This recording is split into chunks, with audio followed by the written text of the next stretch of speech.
poda, acuérdense que la poda es una labor cultural que se realiza en los frutales, que se hace para mantener vigor productiva en las plantas, ¿ya? Se hace también para el control de plagas y enfermedades, es importante, acuérdense que con la poda nosotros ventilamos la planta, hacemos ingreso de luz, con eso generamos una mejor condición de ventilación para disminuir la presión de enfermedades. Al tener ingreso de luz también disminuimos la presión de ciertas plagas como el chanchito blanco, ¿ya? Todos los pseudococos, los planococos que se desarrollan ahí y se esconden de la luz. También hago que ingresen las aplicaciones, las pulverizaciones, entren de mejor manera al interior de la planta y haya un buen control fitosanitario. También la calidad de la fruta, ya que la fruta, para poder crecer, para poder evapotranspirar y llevarse nutrientes hacia ella, necesita estar expuesta hacia la luz, ¿ya? Acuérdense que cuando la fruta tiene mayor tasa de evapotranspiración, más calcio lleva hacia ella, más nutrientes lleva hacia ella. Y por otro lado, el arándano se cosecha por color, ¿ya? Y no necesariamente la madurez fisiológica coincide con el color. La madurez fisiológica puede ocurrir bajo sombra antes de que haya cambio de color por la falta de luz, y una vez que hay cambio de color ya la fruta está sobremadura, por lo tanto la fruta en sombra va a ser una fruta que va a ser más blanda. ¿Ya? Y por otro lado, los cosecheros a veces no me la sacan, y en la siguiente pasada me la sacan, y la fruta ya está pasada. También, por supuesto, que la poda me sirve para equilibrar la parte, la relación hoja-fruta, ¿ya? Para tener frutos de buen tamaño, frutos finalmente más grandes en brotes nuevos, y generar también una producción nueva para la siguiente temporada. Y hay un ejemplo, una poda excesiva, que se dejó muy poca fruta, da fruta grande, buen calibre, pero obviamente baja producción. La idea es tener una planta con una poda equilibrada, donde tenga una gran cantidad de fruta con un calibre base de 14 milímetros hacia arriba, a pesar que el mercado pide 12, pero necesito 14 hacia arriba para poder entrar a programas más interesantes y ojalá cargado a un 20 más, ¿ya? Frutas, obviamente podas que se dejan en ramas con falta de poda, voy a tener un enramado excesivo, calibre bajo, fruta pequeña, ¿no es cierto?, emboscamiento, ¿ya? En el arándano, yo les podría decir que yo resumo esto en 3 tipos de poda. Tenemos las variedades sin requerimiento de horas frío, que son las Southern Highwood en áreas tropicales y subtropicales, que estamos hablando de México, estamos hablando de Perú, de Ecuador, de Colombia, algunas zonas del sur de España, Marruecos, ¿ya? Después tenemos las mismas variedades sin requerimiento de frío, las Southern Highwood, pero en áreas con clima mediterráneo, como Chile, ¿ya? Esta poda también la puedo hacer en algunas zonas del sur de España. Esta poda la puedo hacer en Nueva Zelanda, ¿ya? La puedo hacer también en California. La puedo hacer en el sur de Sudáfrica, ¿ya? Y variedades con requerimiento de horas frío, que son las Northern Highwood, ¿ya? Entonces vamos a hablar primero de las variedades sin requerimientos de horas frío en áreas tropicales y subtropicales, que acá están las indicaciones. Reducimos las plantas a cañas vigorosas, primero, segundo piso, según donde yo quiera dejar vigor, se los voy a explicar más adelante con una foto, y siempre con el concepto de abrir el centro de la planta. Yo necesito hacer ingreso de luz, eso es algo fundamental. Si estoy en una zona donde tenga incidencia de la pseudodiplodia o de hongos de madera, es conveniente dejar un tirasavia. El tirasavia es un brote activo que no se toca, ¿ya? Que se deja, tal como lo dice el nombre, para tirar savia hacia él, para que la savia bruta se mueva hacia este brote activo y se disminuya el lloro de la planta. El lloro es cuando yo corto el brote y ese brote empieza a generar savia, y esa savia finalmente es un líquido que es rico en nutrientes y es más fácil que por ahí ingrese la enfermedad, ¿ya? Es muy importante dejarlo, como les digo, en zonas donde tengo incidencias de hongos de madera, especialmente la pseudodiplodia, caso de México y Perú. Si es que tengo oidio, no me conviene dejarlo para poder cortar el ciclo de la enfermedad. Si estoy en suelo, es recomendable eliminar el nitrógeno al menos 2 semanas antes de la poda. Si estoy en sustrato, en maceta, basta con 1 semana antes. Debo continuar con los demás elementos. Una vez cuando comience la brotación, ya puedo reincorporar el nitrógeno en la fertilización. y dependiendo la variedad hago recorte de puntas en los cargadores para generar más laterales, que eso se llama tipping o despunte, que eso depende si la variedad es de crecimiento erecto o no, ¿ya? Ahí hay un ejemplo, se rebajó la planta, esto se hizo con máquina, después se limpió con tijera. La idea, como les decía, es abrir el centro de las plantas. En el caso de Ventura, en este caso nos fuimos a un segundo piso, ahí lo pueden ver, está el primer piso, que es la brotación de primer año desde la base y después el segundo piso, ¿ya? Y en el caso de este ejemplo en Biloxi se hizo principalmente el primer piso, ahí hay dos pisos en esa rama, pero en general es el primero, ¿ya? Eso depende un poco del vigor, del grosor de la caña, pero siempre yo tengo que podar a vigor.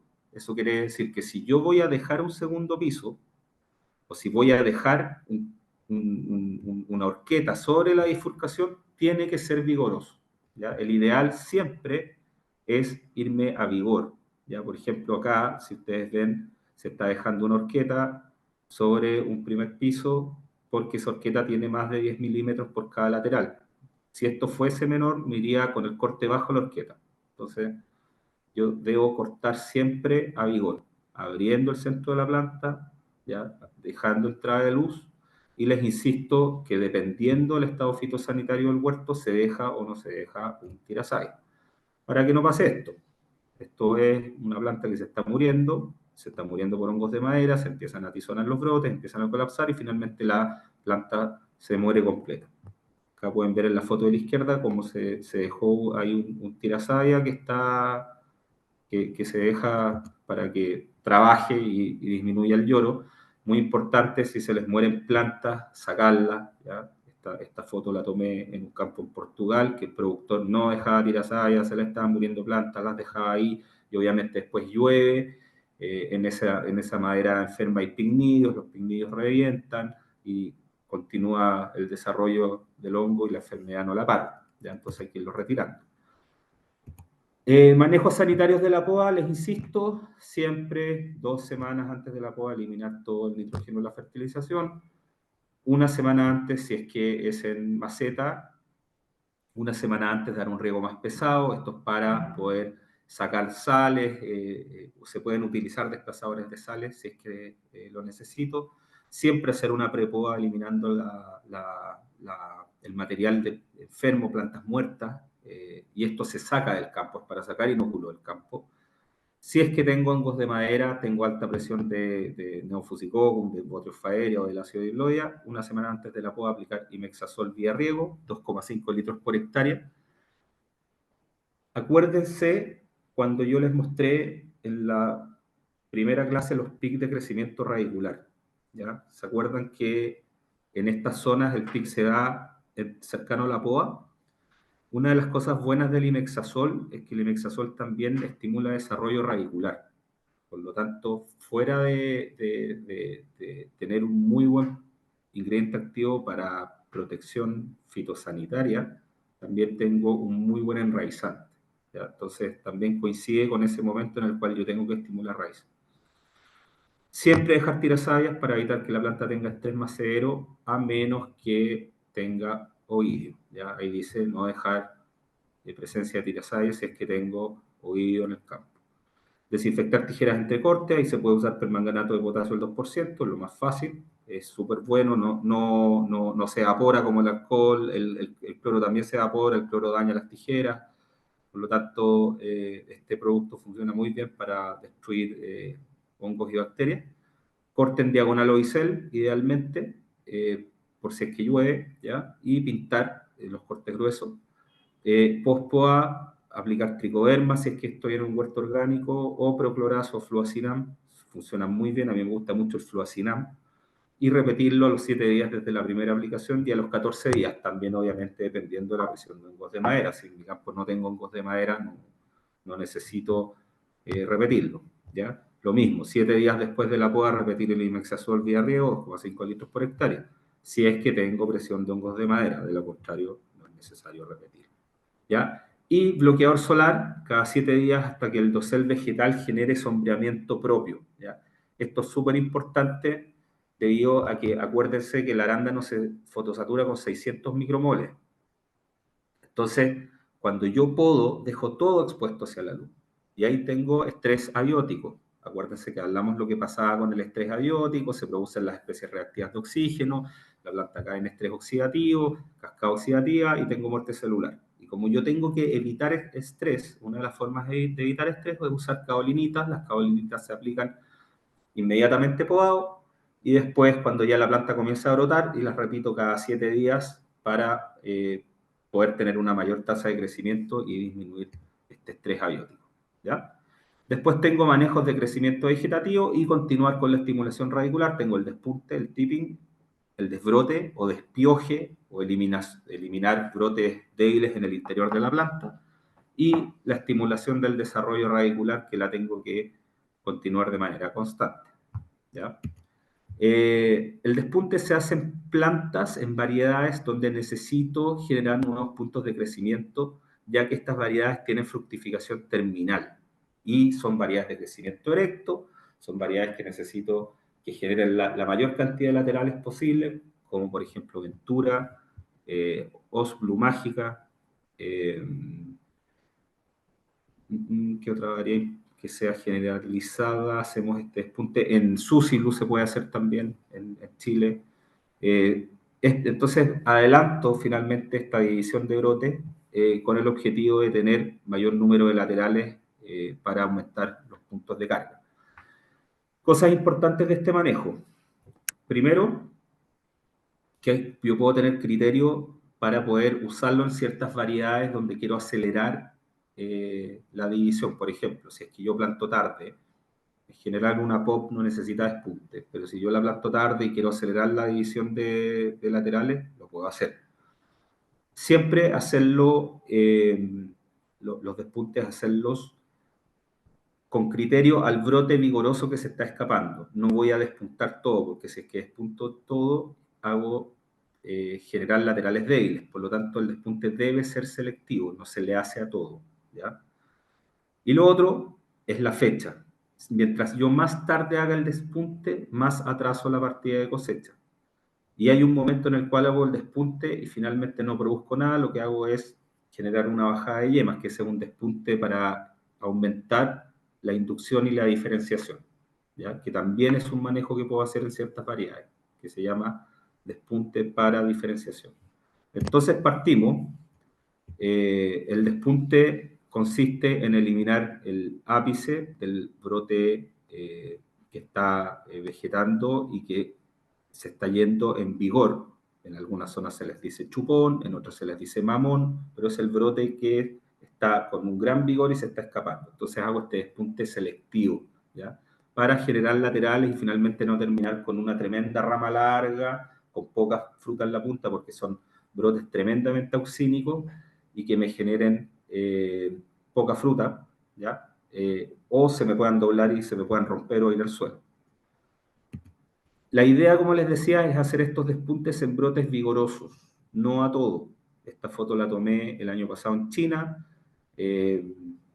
Los chinitos son bien estructurados, que uno les dice, les da una indicación y ellos quieren hacerlo a todo, o son tremendamente cuadrados. Entonces, acá hoy hay que despuntar los brotes vigorosos. Yo voy, asesorías por Zoom, después voy a hacer la visita presencial y me encuentro con todo despuntado. No, ahí estoy despuntando brotes débiles, son laterales que no me sirven, por lo tanto, acuérdense, debe ser a vigor, es un despunte selectivo, hay que tener criterio en esto, no es a todo. Y después, cuando ya hago crecer la planta y tengo el número de despuntes necesarios para lo que es el hemisferio sur, caso de Perú, el caso de Chile, ojalá no pasarse de febrero haciendo despuntes, mediados de marzo más tardar, ¿ya? Y después cuando tengo variedades que las quiero frenar y hacer este despunte de diferenciación, eso lo puedo hacer a mediados de abril. Y para el caso de México, ojalá no pasarse de agosto con los despuntes, ya septiembre podría ser algo dependiendo de la variedad, pero no más allá tampoco, para no generar finalmente una brotación tardía y atrasar el inicio de la cosecha. Luego, cuando comienza la diferenciación floral, como yo estoy indicando ahí con mi dedo, y ya empiezo a ver las yemas, debo hacer un desbrote, que es eliminar todas estas ramillas en el interior de la planta, ramillas que no reciben luz, ramillas que no permiten ventilación, para generar lo que les explicaba, que es una buena agriación, buena ventilación, cargar en brotes vigorosos, de buena calidad, con buena relación hoja-fruta, no dejar exceso de carga, tener ventilación para que entren los productos fitosanitarios, disminuir la presión de plagas y enfermedades, etc. ¿Ya? Para dejar la planta así como está en la foto. Una planta abierta, así estaba antes, así quedó después. Es una planta abierta, iluminada, con ingreso de luz, con brotes de buena calidad para carga. Y al final, tener más o menos esto, ¿ya? Entrada de luz, con buenas condiciones para control fitosanitario, que no haya fruta en el centro de la planta. Esto se debe hacer en todas las variedades, ¿ya? En todas. Hay productores que de repente me dicen, oye, no lo quiero hacer porque hice el conteo de yemas, y si es que lo hago, las yemas no me dan. Eso de las yemas no me dan es un error. La planta produce lo que puede producir. Yo no saco nada con exigirles yemas para llegar a los kilos, porque los kilos tienen que ser de buena calidad. Si es que yo dejo un mayor número de yemas para llegar a los kilos, estoy dejando ramillas de mala calidad en el centro de la planta, emboscadas, que no les llega luz, etcétera, etcétera, y no voy a tener un buen producto, ¿ya? Entonces, finalmente, si yo hice este manejo y la planta me dio, pucha, 3 kilos y el directorio o el dueño me exigía 4, pucha, sorry, eso es lo que da y tenemos que hacer crecer mejor la planta o vamos a tener que cambiar la variedad. Pero uno no puede sobreexigir la planta dejándole más yemas para llegar a los kilos. Y ese error se repite en literalmente todo el mundo, ¿ya? Entonces, esas ramillas hay que eliminarlas, no se dejan para llegar a las yemas. Tengo que producir calidad. Vamos a hablar de eso más adelante en los siguientes módulos, en el módulo sobre mercado, sobre post cosecha, y si es que no produzco calidad en este negocio, estoy fuera, ¿ya? Bueno, después, dependiendo el hábito de crecimiento que tenga la planta, necesito un sistema de sujeción. Como lo están viendo en la foto, hay distintos sistemas, más caros, más baratos, que se pueden ingeniar. Algunos los hacen con rafia, con cordel de plástico, otros con alambre, que es más caro. Pero es importante para mantener las plantas conducidas, ¿ya? Esto es para que cuando el brote tome peso, y los brotes se empiecen a aplastar entre sí, se mantengan separados y no se tapen y no se aplasten y les llegue luz, sigan con buena ventilación, ¿ya? Pero es para sujetar el brote. Esto no es un cultivo de frambuesa, porque siempre está la tendencia a colocar estructuras y apretar las ramas, como estoy mostrando en esta foto, ¿ya? Acuérdense que la idea es mantener la entrada de luz, mantener la ventilación. Entonces, si es que después yo coloco un sistema y encajono la planta y la aprieto, no estoy cumpliendo con el objetivo. Este sistema es para sujetar los brotes para cuando tomen peso y queden bien estructurados, con buena ventilación, no se aplasten entre sí, etc. No se me vaya la fruta al piso también, obviamente. No quiero fruta en el piso. ¿Ya? Es para eso. No es para apretar la planta. En las variedades sin requerimiento de horas de frío, Southern Highwoods, pero en áreas con clima mediterráneo. Estamos hablando de Chile, estamos hablando de Nueva Zelanda, estamos hablando de California, en alguna zona donde yo quiera vigorizar la variedad también, ¿ya? Porque las podas en verde son desvigorizantes, entonces si es que yo hago una poda en verde, voy a sacar área fotosintéticamente activa y voy a desvigorizar. Entonces, acá lo que se hace es cuando termino la cosecha, elimino la porción de brote que dio fruta hasta el siguiente lateral. No rebajo, simplemente corto la porción de brote que dio fruta. Y esto hace que se genere una nueva brotación vegetativa, pero sin bajar la estructura de la planta, ¿ya? No se apitonan brotes, como se hace en la poda anterior y en la de Northern Highwoods en invierno, ¿ya? Simplemente se saca la porción de brote que dio fruta hasta el siguiente lateral y se abre el centro de la planta. Acá hay una emerald sin poda y ahí está la emerald con poda, ¿ya? Es simplemente eliminar todo lo rastrero, sacar lo que dio fruta y se deja la planta levantada. Después tengo la poda para variedades con requerimientos de hora frío, pero variedades que son de crecimiento más rastrero, variedades con mucho vigor, como Legacy, Blue Ribbon y las variedades Ravitite. Se abre el centro de la planta, se sacan los brotes débiles de la base de la corona, se retira el material que dio fruta hasta el lateral vigoroso, se recogen los brotes que vayan a tocar el suelo, o sea, se rebajan. Muy importante, no dejar tocones y no dejar pitones, no hacer rebaje de cañas vigorosas, ¿ya? Acá hay un ejemplo. Poda de formación en variedad Blue Ribbon, ¿ya? Esto es en la zona centro-sur de Chile, donde se elimina todo lo rastrero y simplemente después se dejan todos los brotes y no se cortan, no se apitonan. Y si es que yo quiero botar la producción, la flor se bota con la mano. No les recomiendo despuntar para que no se generen laterales, porque esos laterales finalmente se enredan y dejan la planta muy arrepollada, como están viendo en la foto acá. La foto de arriba es una planta que se le hizo pitones, se fueron cortando ramas y finalmente esos reajes hacen que la planta empiece a lateralizar mucho y empieza a quedar muy rastrera. Entonces la idea de no apitonar en este tipo de variedades como Legacy, como Blue Ribbon, es para levantar la planta, ¿ya?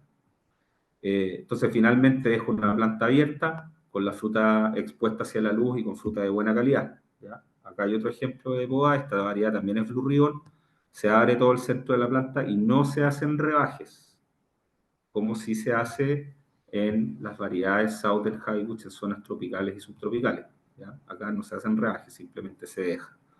Con eso tengo una buena producción, buenos calibres y no tengo este problema de que la planta se me vaya hacia el suelo, ¿ya? Legacy, que es una variedad con crecimiento similar a Blue Ribbon, es la variedad más plantada en Chile, el 80% de Chile tiene Legacy, misma cosa, sin rebajes, ¿ya? La poda se hace abriendo la planta, eliminando el material que dio fruta hasta el siguiente lateral, sin dejar tocones, ¿ya? Acá en la foto esto es un error, no dejar estos tocones porque finalmente generan brotación débil en el centro de la planta o generan más laterales y están emboscados y finalmente me afectan mi producción. Y este error de apitonar, que es cortar estos brotes vigorosos y rebajarlos, tampoco se hace en este tipo de variedades para no emboscar el centro de la planta, ¿ya? Ahí hay un ejemplo, esto es una Legacy adulta en el sur de Chile, terminó la cosecha, esta foto es de ahora, de marzo, la planta ya se empieza a poner roja por el frío, por la entrada al otoño, y lo que yo debo hacer es abrir la planta en el centro, no rebajar brotes, finalmente dejar todos los cargadores expuestos hacia la luz, y sin estos rebajes que les menciono que se suelen hacer en este tipo de variedades y finalmente afectan la producción, ¿ya? Todo bien expuesto hacia la luz, bien abiertas las plantas, bien iluminadas. Fíjense, para el sur de Chile, muy buen control de maleza. Ahí lo que hacemos nosotros es, una vez que podamos, picamos el material, después lo incorporamos con una rastra, se pasa un rodón para dejar bien plano y después se aplica herbicida suelo activo en toda la entrilera, incluyendo la taza de la planta. Usamos Alión, por ejemplo, Fluacinam, que funciona muy bien, Terbutilacina, que funciona muy bien, alguno de esos tres herbicidas. Siempre dejar este material expuesto hacia la luz, que es de muy buena calidad para producción de fruta, un material que se pone rojo por el frío, se endurece, y como ven, no hay ningún reaje, ¿ya? Y ahí ya pueden ver la fruta que se obtiene de este tipo de poda, es una fruta de muy buen calibre. Lo otro que hace es que esto genera que se concentre la cosecha, y yo logré sacar el producto en un mes y medio, o inclusive menos, a veces son 5 semanas, una cosecha muy concentrada, con muy buen tamaño de fruta y muy buena calidad. Y en variedades con requerimientos de horas frío, Northern Highbush, por ejemplo, Duke, Top Shelf, ¿no es cierto? Lascaux, ese tipo de variedades, se abre el centro de las plantas. Siempre esta poda se hace en invierno, la de las Northern Highbush, no se hace en verano. En verano las plantas no se tocan. Puedo hacer algún despunte para generar laterales en brotes vigorosos, pero no más que eso.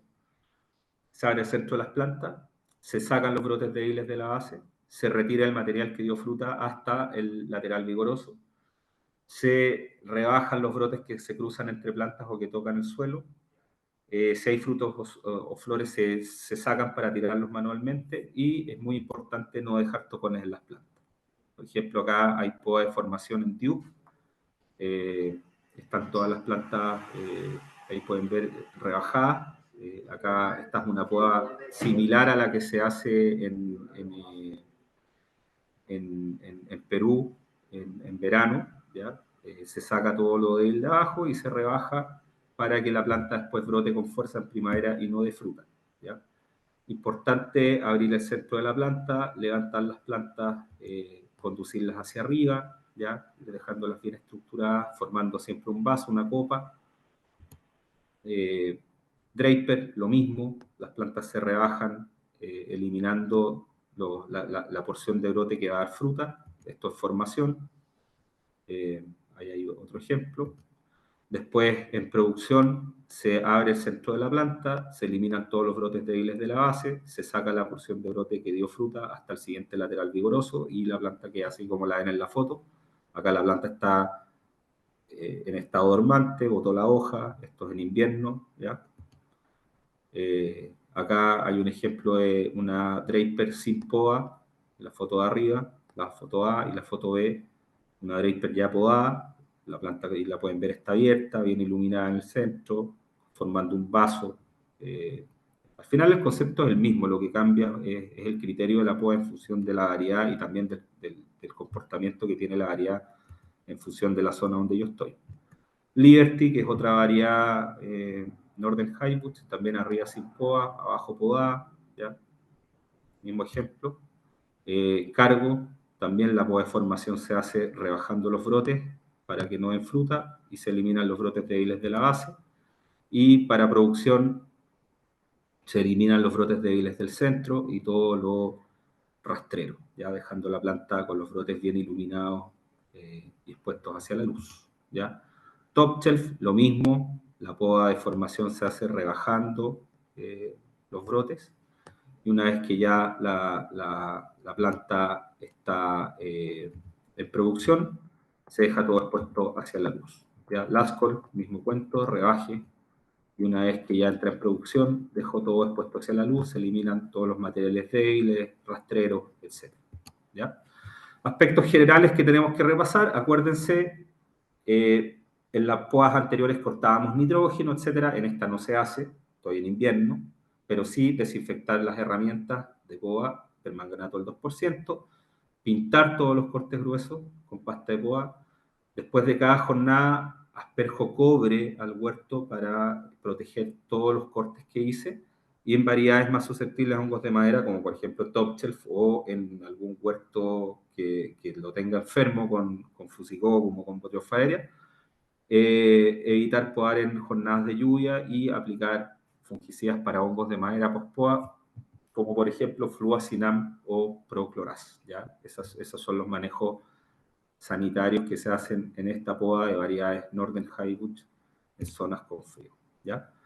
Y para las podas de plantación, en caso que la planta ya haya brotado, corto dejando esos brotes que se están generando. Importante que cuando haga poda de renovación no deje tocones, estos trozos de madera, porque la idea es romper la inhibición correlativa, que es generar la auxina del ápice del brote, la punta del brote. Si yo dejo yemas, dejo una porción de brote, estas yemas van a brotar, 2 a 3 yemas, generando laterales débiles. Yo lo que busco al cortar esta porción de caña es generar una brotación vigorosa desde abajo, renovar, ¿ya? Entonces, si yo dejo un tocón, genero brotación débil, como lo que estoy mostrando ahí. Y no tengo una renovación vigorosa, un brote que salga desde la corona para reemplazar finalmente, que es lo que yo busco, como estoy mostrando acá en la foto. Esta es una planta envejecida y se cortaron brotes desde la base para generar renovación, ¿ya? Entonces es importante no dejar tocones, que los cortes sean limpios, ¿ya?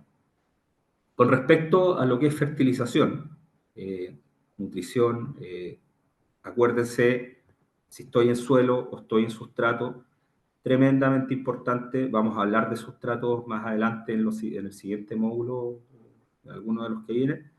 Y ahí les voy a explicar bien lo de la textura, la estructura del sustrato, pero tanto en suelo como en sustrato yo tengo que preocuparme de las características, ¿ya? La acidez, la textura, en el caso del suelo, el contenido de la materia orgánica, ya que esto influye en los requerimientos nutricionales, hay suministro de nutrientes por parte del suelo, hay retenciones, tengo que hacer ciertos manejos en el plan de fertilización en función de lo que tenga el suelo. Entonces, es re importante conocer cómo es mi suelo, las características, tener el análisis físico-químico, hacerlo anualmente en suelo o un par de veces en la temporada, dependiendo de la zona, y si es el sustrato, lo mismo, una vez al año o un par de veces en la temporada, para ver qué nutrientes empiezo a tener disponibles, qué cosas se está reteniendo, si se me está salinizando o no, etcétera, etcétera, ¿ya? También se pueden utilizar sondas de succión que se colocan a distintas profundidades. Lo que hacen estas sondas es extraer la solución de suelo, la cual se analiza,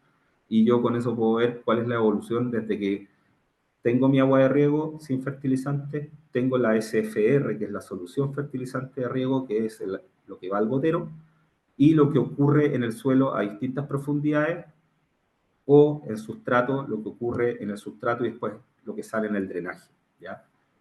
Junto con el análisis foliar para yo ir haciendo los cambios necesarios para mantener bien mi cultivo, ¿ya? El análisis foliar se saca de brotes activos. Esto es tremendamente importante. Cuando el brote está creciendo, hay movimientos de elementos hacia las hojas nuevas, ¿no es cierto? Y a medida que el brote crece, eh, yo tengo una porción de hojas maduras y sanas en el tercio medio. Esas son las hojas que yo debo muestrear. Cuando el brote se detiene, se diferencia y empieza la etapa de fructificación, la fruta se empieza a llevar todos los elementos móviles hacia ella y los elementos inmóviles se empiezan a acumular en las hojas. Por eso a los meses de la cosecha las hojas empiezan a ponerse de distintos colores, tiene síntomas de toxicidades de sales, es porque los elementos inmóviles se acumulan, como el cloruro, como el sodio, ¿ya? Pero los elementos móviles se empiezan a ir hacia la fruta. Entonces yo mando a analizar y me encuentro con que, por ejemplo, el potasio está bajo, o me encuentro con que el magnesio está bajo, ¿ya? O me encuentro con que el boro está alto. Es obvio, porque los elementos móviles se están diluyendo, se están yendo hacia la fruta y los inmóviles se están acumulando. Entonces es súper importante que el muestreo foliar lo hagan del material correcto. Porque si ustedes hacen muestreos foliares todos los santos meses y su planta entra a fructificación y ustedes no tienen material para muestrear e igual lo hacen, eso les va a inducir errores, porque van a empezar a ver elementos que se están acumulando, que es normal que se acumulen, y van a empezar a ver elementos que están bajando, que es normal que bajen, y van a tomar decisiones erróneas, como por ejemplo sacar el boro de la fertilización, porque van a ver que el boro está bajando, van a sacar el fierro de la fertilización, porque van a ver que el fierro está subiendo, perdón, van a ver que el boro está subiendo, van a ver que el fierro está subiendo, entonces tengan cuidado con eso, van a ver que el nitrógeno baja, van a ver que el sodio aumenta, van a ver que el cloruro aumenta, van a ver que el calcio aumenta, etcétera, ¿ya? Entonces, importante el material que muestrean. Se sacan 100 hojas al azar del material sano, maduro, del tercio medio del brote activo, ¿ya? Les recuerdo que lo que hablábamos de requerimiento de suelo de este cultivo necesita pH 4,5 a 5,2 según literatura, suelos arenosos, turboarenosos, no muy profundos, de baja fertilidad. Esto no es así. Efectivamente, el arándano puede crecer en ese tipo de condición, pero si yo la llevo a una mejor condición, la planta obviamente va a ser agradecida y va a crecer mejor, va a tener brotes de mejor calidad, voy a tener una fruta de mejor calidad y un mejor producto, ¿ya? Debo recordar que esta especie es acidófila, sí, tolera esos pH, pero cuando tengo suelos con saturaciones altas de aluminio, con alta disponibilidad de manganeso, cuando tengo el pH en ese nivel, voy a producir toxicidad en las plantas. Bajo pH 5 tengo protones libres que queman raíces. Con pH a ese nivel voy a tener menos disponibilidad de elementos. La mayor disponibilidad se da entre 6 a 6,5, ¿ya? Pero el arándano es una especie calcífuga. Las especies calcífugas no toleran la presencia ni de bicarbonato ni de carbonato. Por lo tanto, el pH recomendado es entre 5,5 a 6 para no tener presencia de bicarbonato. Si tengo suelos calizos, yo los puedo neutralizar siempre y cuando la caliza activa sea menor a un 3%. Si es mayor a un 3%, les aconsejo no utilizar ese suelo porque nunca la van a poder eliminar, ¿ya? Eso se hace con uso de azufre y después con acidificación. Entonces, 3% es mi límite, ¿ya? Y lo otro, que la planta se dice que no tiene nitrato reductasa. Eso es así siempre y cuando esté creciendo en un medio ácido. En los medios ácidos, como les expliqué en la primera clase, predomina el amonio como forma nitrogenada y la planta no genera nitrato reductasa porque no lo necesita. Pero si yo aplico nitrato en el arándano, la planta sí lo va a sintetizar y va a poder reducir el nitrato de amonio, como pueden ver lo que está pasando acá. En esta SFR está entrando casi 3 miliequivalentes de amonio, medio de nitrato.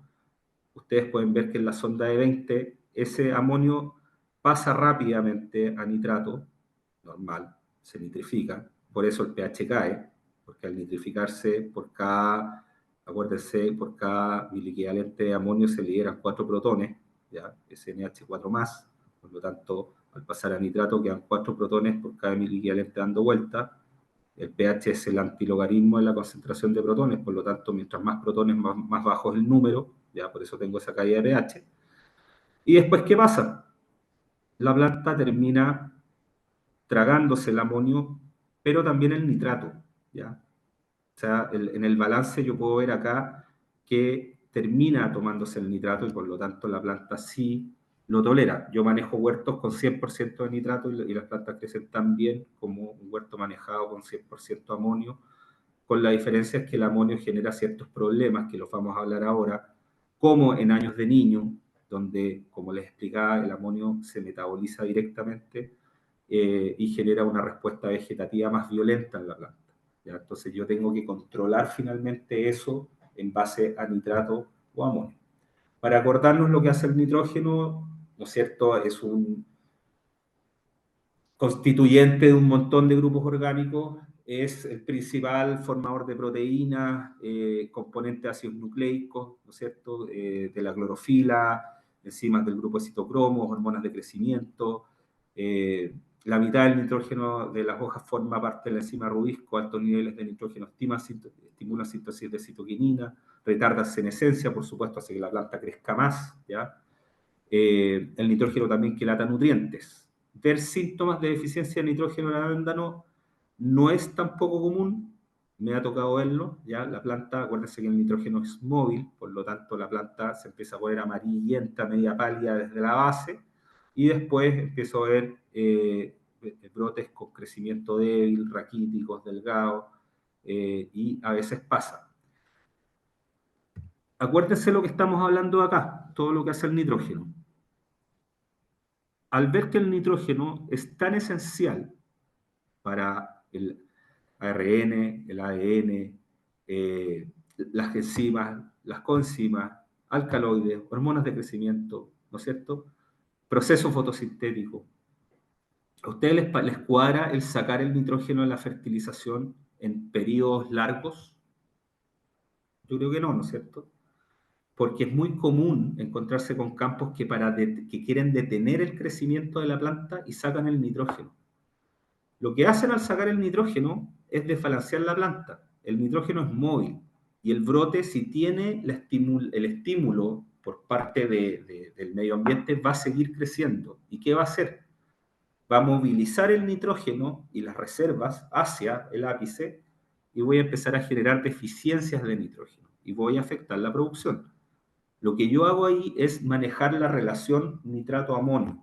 Aumento nitrato, bajo amonio, me voy a 100% nitrato, pero nunca dejo de fertilizar con nitrato, ¿ya? Incluso puedo ocupar una baja parte, pero siempre metiendo algo de nitrógeno. en base a nitratos si es que quiero detener el crecimiento. Y aumento potasio, ¿ya? Acuérdense de la relación nitrógeno-potasio que lo hablamos también y que se las voy a mostrar más adelante en más detalle, pero lo hago manejando eso. No elimino el nitrógeno porque voy a finalmente desnutrir la planta. Es muy común hacerlo, por eso insisto en mostrar esto. No es cosa de llegar a corto el nitrógeno y voy a detener el crecimiento de la planta lo necesita. Es común verlo también en suelos en el sur de Chile que hacen una fertilización nitrogenada al inicio, en primavera, y después en verano el nitrógeno se acabó, producen y no hay más nitrógeno. La planta necesita nitrógeno para seguir haciendo su desarrollo, para poder cumplir con sus ciclos bioquímicos. El fósforo, ¿ya? También hay veces que me encuentro con que el fósforo lo aplican solamente en los picos de crecimiento radicular, lo aplican al inicio de la temporada, ¿ya? O al inicio y después durante la cosecha y después lo sacan. El fósforo tiene un montón de funciones más aparte de fomentar extensión de raíces, que es lo primero que dice ahí, ¿ya? El fósforo lo que hace es estimular la ramificación lateral o branching, ¿ya? Pero también aceleran la madurez, constituye un montón de compuestos que son imprescindibles en el metabolismo, biosíntesis de glúcidos, biosíntesis de lípidos, de clorofilas, de carotenoides, glucólisis y metabolismo de ácidos orgánicos. Cuando tengo deficiencia de fósforo, hay desarrollo vegetal débil, atraso también la maduración de las cosechas, ¿ya? Entonces el fósforo lo que yo hago es ir manejando distintas concentraciones en función de el estado fenológico donde yo esté, ¿ya? El fósforo es tremendamente importante en la etapa de la maduración de la fruta, ¿ya? Lo que yo hago en general es fertilizar por miliequivalente y voy manejando las concentraciones en función de, como les digo, la etapa fenológica en la que esté. Y si es que es en suelo o en suelos orgánicos, también manejo las unidades que aplico por hectárea a la semana en función de los estados fenológicos, pero nunca dejando de nutrir con fósforo, ¿ya? Es re importante. Especialmente hay suelos que retienen mucho fósforo, que a veces yo hago un análisis y ese fósforo no está disponible. Deficiencia de fósforo se da en la base de las plantas, se ponen de color gris y púrpura. El fósforo también es un elemento móvil, por lo tanto se da en la base de las plantas inicialmente. El potasio también tiene un montón de efectos en la planta. Insisto, el potasio no es solo para la producción, no es solo pensar en potasio lo necesito para generar grados Brix, para generar azúcares, para generar madurez de fruta, para cosecha. No. Potasio aumenta actividad fotosintética, ¿ya? Acuérdense que de la bomba sodio-potasio regula la presión osmótica celular, ¿ya? Disminuye transpiración, contribuye a tener turgencia, por lo tanto aumenta la resistencia al calor, ¿ya? Genera síntesis proteica. Si yo tengo una deficiencia de potasio voy a tener menos proteína. De hecho, una de las razones cuando yo mando a analizar amonio y nitrato en hojas, si es que el nitrato me aparece alto, es porque la planta no está haciendo proteína, ese nitrato no se está reduciendo. Y una de las razones puede ser que tenga una deficiencia de fósforo, ¿ya? Formación y transformación del almidón. Y acá sí, transporte y acumulación de carbohidratos, tanto en la parte de reproducción, cuando tengo que generar frutas, semillas, y también cuando quiero generar reservas, ¿ya? Y activación de enzimas. Más de 60 enzimas requieren potasio en su actividad. También importante para entender que el potasio se debe aplicar durante todo el ciclo del cultivo y no solamente cargarme el potasio cuando tengo la etapa de la fructificación y después olvidarme del potasio, ¿ya? Síntomas de deficiencia de potasio, se producen estas necrosis medias amarillentas en las hojas. Esto es de libro, ¿eh? Yo nunca lo he visto en arándanos, sí lo he visto en otras especies, pero en arándanos nunca me ha tocado ver deficiencia de potasio. Y exceso, una toxicidad por potasio no existe. El potasio es el único elemento que entra en consumo de lujo en la planta sin producir toxicidad. Acuérdense que el consumo de lujo es cuando yo aplico una unidad más de fertilizante. Acuérdense que las unidades son 1 kilo de fertilizante, el nutriente puro por hectárea, ¿ya? Consumo de lujo es cuando yo aplico una unidad más del fertilizante por hectárea sin conseguir un aumento en producción o en calidad. ¿ya? O sea, la planta se traga este kilo más de fertilizante sin que me dé nada a cambio. Eso es el consumo de lujo. En todos los elementos, el consumo de lujo produce toxicidad. En el potasio no. La planta puede tragar todo el potasio que tú le des y no vas a producir toxicidad. Lo que vas a producir son desbalances con otros elementos. Como el potasio es un catión, voy a producir un desbalance con el calcio, con el magnesio, ¿no es cierto? Y ahí genero síntomas de deficiencia de los demás elementos. El magnesio. Me he encontrado con campos que aplican poco magnesio o se acuerdan del magnesio en la brotación y después se olvidan del magnesio. Es el eje de la clorofila, por lo tanto es esencial en la fotosíntesis, ¿ya? El magnesio activa más enzimas que cualquier otro elemento en la planta, por lo tanto los ciclos bioquímicos no se pueden cumplir si el magnesio está presente o está deficiente. Y en la estabilización de los ribosomas, donde les da la configuración necesaria para que haya síntesis de proteica, por lo tanto, con deficiencia de magnesio, no tengo una adecuada síntesis de proteínas. El magnesio es un elemento móvil, por lo tanto, la deficiencia parte en la base de las plantas con esa coloración roja con chovino, bien fuerte en los bordes de las hojas, un color púrpura, que se suele confundir con la deficiencia de fósforo. Pero lo común es que sea un poco más marcada. Re importante, como les digo, mantener una concentración adecuada de magnesio durante todo el ciclo del cultivo. Eso se hace manteniendo una relación calcio-magnesio en concentración molar, 2 es a 1. ¿Ya? Esa es la forma de nutrir con magnesio. Por cada 2 miliequivalentes de calcio, uso 1 de magnesio. ¿Ya? Y con esa relación no voy a tener problemas ni con calcio ni con magnesio en su absorción y no voy a tener deficiencia en ninguno de los dos elementos. Calcio, este es el elemento más complejo para movilizarse dentro de la planta. Este elemento es tremendamente importante para la producción de fruta y también para mantener una planta bien nutrida. Las formas en las que lo encuentro es como mineral soluble, como mineral insoluble, ¿ya? Y pese a estar presente en su mayor cantidad de forma soluble, no se desplaza fácilmente por la planta. ¿Ya? El calcio se mueve por corriente transpirativa, lentamente por el flujo transpirativo hasta llegar a los puntos de crecimiento, principalmente a los ápices, ¿ya? A las hojas que están activas. Y una vez que llega, el calcio lo utiliza la planta como puentes para mantener la estructura en la lámina media, debido a que el calcio es un catión divalente, y también se encuentra en el citoplasma, en las vacuolas y en el retículo endoplasmático, y aquí el calcio forma un rol re importante, que lo vamos a hablar un poquito más adelante, que es la formación de la calmodulina, que es una proteína que ralentiza la senescencia de la fruta, ¿ya? Demora el envejecimiento de la fruta y eso hace que yo tenga una mayor vida de post cosecha. Es re importante que sepan que en el arándano el calcio no da la firmeza inicial de la fruta, no tiene correlación. El calcio lo que hace es darme más días o más semanas de post cosecha, que la fruta dure más, ya que viva más en góndola. Eso es lo que hace el calcio. Me da más resistencia a enfermedades. ¿Ya? Lo que da la firmeza inicial en el arándano y aumenta la firmeza es la materia seca. Entonces, todo lo que yo haga en manejos para incrementar materia seca, mayor desarrollo de raíces, manejar el DPD, tener una adecuada fertilización en balance con todos los nutrientes, utilizar bioestimulantes que aumenten materia seca, ¿ya? Todo eso me va a aumentar firmeza inicial, pero todos los manejos que yo haga para mejorar la nutrición cálcica son los que van a generar la firmeza final, la vida de post cosecha, ¿ya?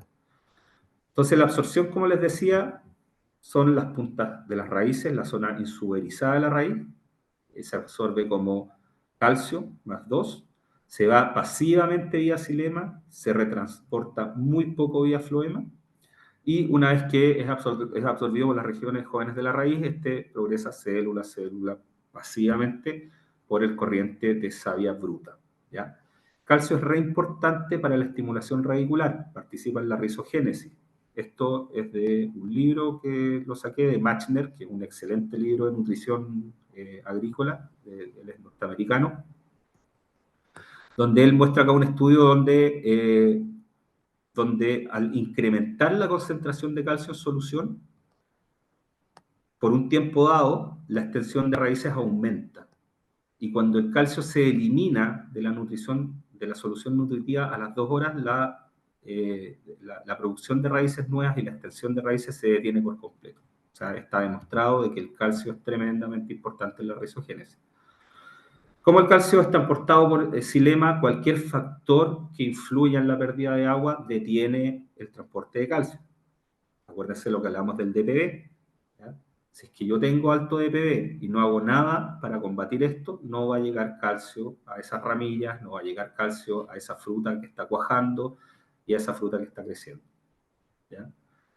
El calcio es relativamente inmóvil, ya se mueve por flujo transpirativo. Por lo tanto, todos los frutos y hojas encerradas que tengan menor tasa transpirativa van a recibir menos calcio. Tremendamente importante la poda abierta, iluminada, con estas ramillas expuestas hacia la luz. ¿Ya? Acá ustedes pueden ver cómo vamos uniendo todos los conceptos que les he ido hablando y cómo finalmente vamos generando manejos para tener una fruta de mejor calidad. Y una vez que este calcio es incorporado dentro de los tejidos de la planta, es inmóvil. ¿Ya? Por lo tanto, tengo que aportar siempre calcio de manera constante, que ese es otro error que me ha tocado ver, que aplican calcio solamente, por ejemplo, en la floración. ¿Ya? Floración y se acabó. Pero acuérdense que la planta lo necesita para las raíces. El calcio no es móvil, lo necesita también para mantener la estructura en los tejidos vegetales, porque es el puente que une las células. Y los vegetales, las hojas están compuestas por células, no solamente la fruta. También es importante para demorar el ataque de las enzimas que degradan el calcio y finalmente las enzimas pectolíticas que generan los hongos y finalmente producen la entrada de hongos en la planta. Entonces también hace que la planta se enferme menos. ¿Ya? ¿Dónde encuentro deficiencias de calcio? En suelos ácidos, porque obviamente el protón reemplaza el calcio cuando se unen los coloides. Suelos salinos que tienen sodio, lo mismo, el sodio desplaza el calcio y ese calcio queda fuera. Altos niveles de potasio, magnesio, amonio, que son cationes que producen antagonismo iónico, hacen que se afecte la absorción de calcio y también obviamente situaciones de elevado flujo transpirativo, ya que el calcio se va a ir a las hojas extendidas y no a las puntas de los brotes. ¿Ya? Acá se puede ver cuál es la deficiencia de calcio. Este es un campo que más encima era en suelo, en Chile, donde hay presencia de calcio en el suelo, pero el productor aplicaba calcio solamente en floración, nada más. Y se olvidaba el calcio. Entonces yo fui a este campo en post cosecha, me acuerdo al final del verano, y me encontré con todos los brotes enrollados, todos los ápices, así como los ven. Y eso es porque el productor no estaba usando calcio y ese es el síntoma. ¿Ya? Al tener menos flujo transpirativo, el calcio no llega a las hojas extendidas y muestra esa sintomatología que también se puede dar en algunas variedades cuando yo igual estoy fertilizando por calcio, pero es una deficiencia momentánea, ya que una vez que se expande la hoja, esa deficiencia desaparece, es muy puntual. Voy a detener acá, ya que son las 8, para Sí, dar eso ingreso mismo a Oye, lo hiciste al momento Wilfred. preciso. De hecho, agradecerte por la primera parte de esta clase, Sebastián, y te interrumpo hoy en algunos minutos para dar la bienvenida a Wilfred Manchado. Él es gerente técnico de desarrollo en Interoc, así que adelante con la presentación.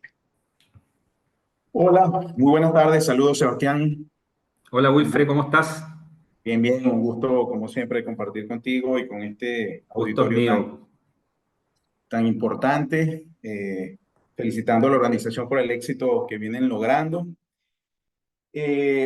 Voy a compartir mi pantalla para, me avisan por favor si logran verla, ver mi presentación.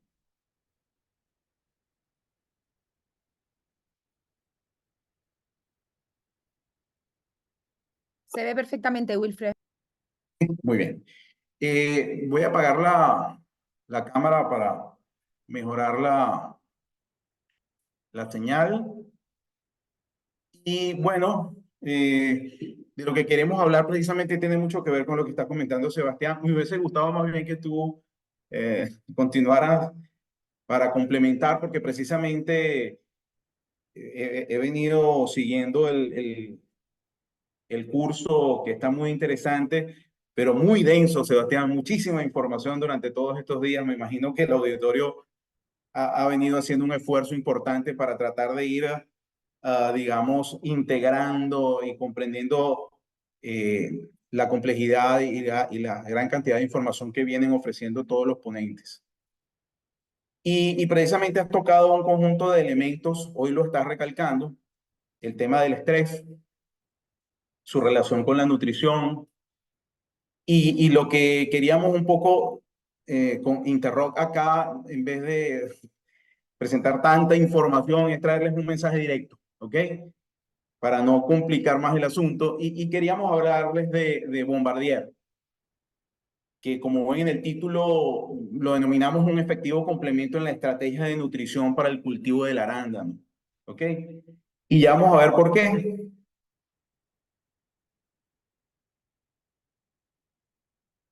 No.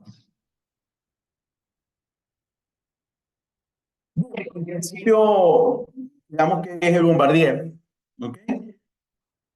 Como ven ustedes en la lámina, es un bioestimulante, pero también es un biofertilizante de origen estrictamente vegetal, y decimos que, como vamos a ver más adelante, reduce el estrés e incrementa la productividad de los cultivos.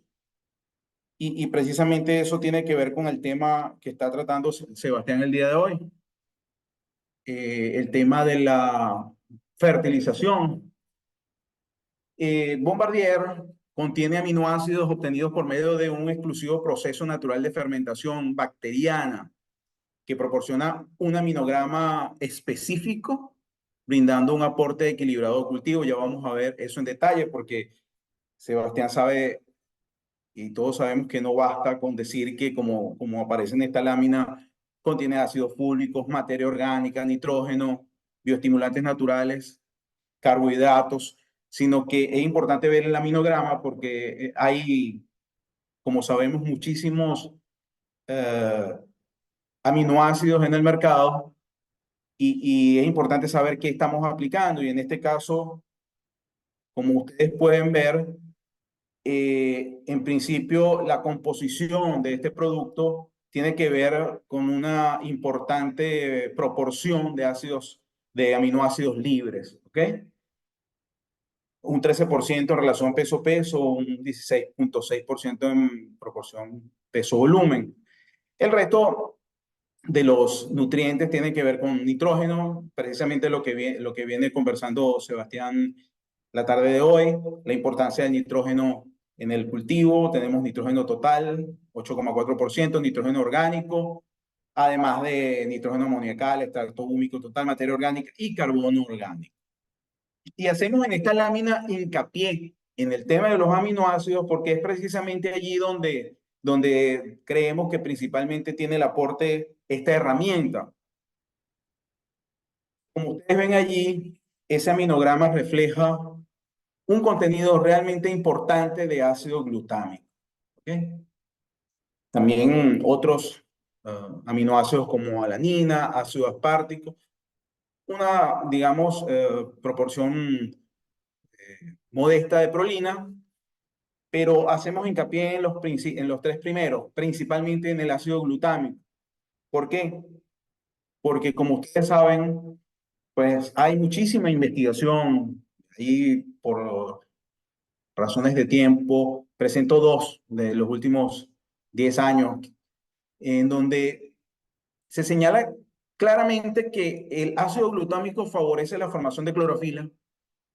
El efecto acumulado de la aplicación de ácido glutámico provoca incremento en la actividad de la glutamina sintetasa, lo que se refleja en una mayor producción de frutos. Estos son trabajos mayormente realizados en México. También la aplicación foliar exógena de ácido glutámico favoreció el rendimiento de algunos parámetros de calidad física y química del fruto. Lo anterior posiblemente debido a que la aplicación foliar de ácido glutámico en plantas benefició reacciones bioquímicas de fotosíntesis, biosíntesis de proteínas y clorofila, lo cual es clave para incrementar el rendimiento del cultivo. Y ahora, ¿por qué el tema del ácido glutámico? Vamos a verlo más adelante. Antes de eso, hacer referencia, por supuesto, también a la alanina, que como vimos en el aminograma es otro aminoácido que aporta el bombardier, en este caso también potenciando la síntesis de clorofila, aumentando la actividad fotosintética, aumentando la resistencia al frío, mejorando la calidad del fruto, interviniendo en los procesos de apertura de estomas, además, lógicamente, asociado a lo anterior, aumentando la resistencia a la sequía. Y finalmente, haciendo referencia al ácido espártico, que sí es bien interesante porque tiene, digamos, actúa sobre tres importantes rutas utilizadas para las plantas en situaciones de estrés. La primera de ellos, el ácido aspartico, actúa como precursor de la asparagina, aminoácido transportador y almacenador de nitrógeno. Y aquí venimos, como decíamos, integrando aspectos, ¿no? Sebastián tocaba el aspecto nutricional, sí, podemos aportar, pero en situaciones de estrés, como hemos venido señalando desde el principio del taller, precisamente situaciones de estrés pueden afectar ese transporte de nitrógeno y aquí con este complemento podemos interferir o potenciar lo que es el transporte, el almacenamiento de ese nitrógeno. La segunda ruta sería la síntesis de dinucleótido, nicotinamida y adenina, que juega un papel importante en el sistema redox de las plantas. También lo venía mencionando Sebastián. Y una tercera ruta, el ácido aspartico actúa como precursor de otros aminoácidos que también son bien importantes. Entonces, el efecto acumulado de la aplicación de este ácido glutámico provoca también un incremento en la actividad de la glutamina sintetasa, pues que se refleja en mayor producción de frutos. Ahora, ¿de qué viene esto? Veamos, ¿cuál sería el mecanismo de acción? Tratando de hacer una integración de todos estos elementos. Digamos, el taller o el curso tiene que ver con el tema del manejo agronómico del arándano en el contexto de un cambio climático y específicamente hablando del fenómeno del Niño, en donde es harto conocido, pues, todos los factores, en este caso de estrés abiótico, que han venido teniendo un impacto sobre el cultivo. Acá en el Perú, pues sabemos el escenario que se presentó el año pasado con el tema de la temperatura ambiental, sobre todo en el norte del país, donde hubo una temperatura mínima por debajo de lo esperado, o por encima de lo esperado, que tuvo un efecto en el tema de la inducción floral. Y entonces, claramente esos son efectos de los que venimos conversando en el taller, como ejemplo de lo que puede ser el estrés abiótico para las plantas. Y como ven en la lámina, no solo está el estrés térmico, sino el estrés hídrico, el estrés salino, el estrés lumínico, todo eso asociado en muchos casos al manejo, porque precisamente Sebastián está tratando el día de hoy el tema del posible estrés nutricional en el caso de un mal manejo de ese factor, en el caso del manejo agronómico. Y por el otro lado, a la derecha, ven ustedes el estrés fisiológico. Y el estrés fisiológico sabemos que es un estrés que está presente en todas las plantas. Y cuando observamos el cultivo del arándano, nos damos cuenta que yo diría, por decirlo de alguna manera, que es el campeón del estrés fisiológico. Sobre todo acá en el Perú, en donde es impresionante el desarrollo de este cultivo y en donde, dependiendo siempre, por supuesto, de la variedad, en unas más que en otras, encontramos varias fenologías en un mismo momento. Hemos tenido la oportunidad de ver variedades en campo, pues Sebastián la mencionaba en la sesión anterior, una variedad que me impactó la maravilla, que estás cosechando y estás viendo brotes basales que vienen con fuerza hacia arriba. O sea, eso, lógicamente, para el cultivo representa un estrés que llamamos fisiológico, ¿correcto?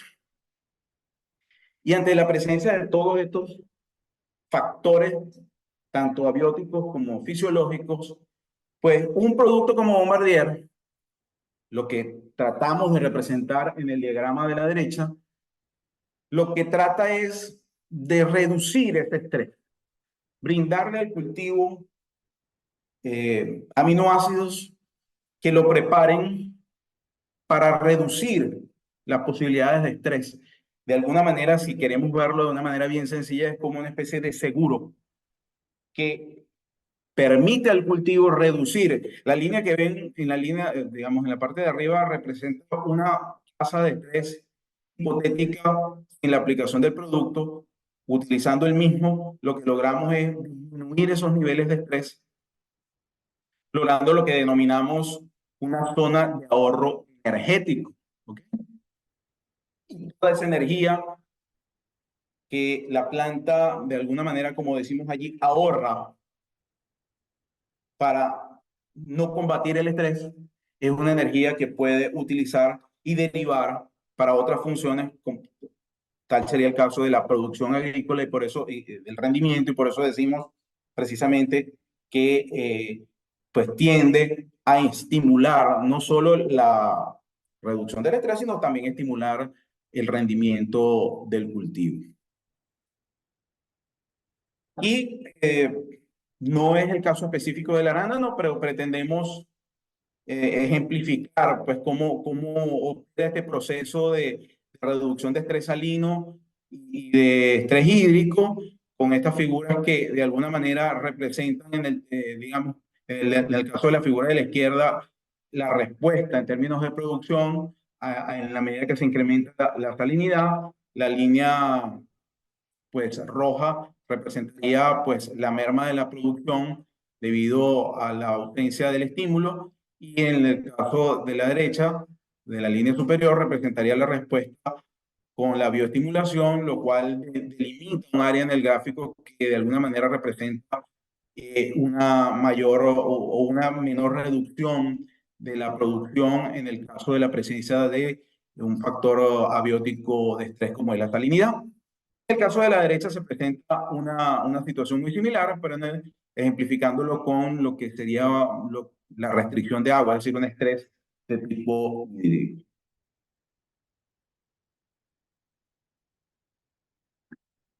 Es un producto que nosotros lo distribuimos.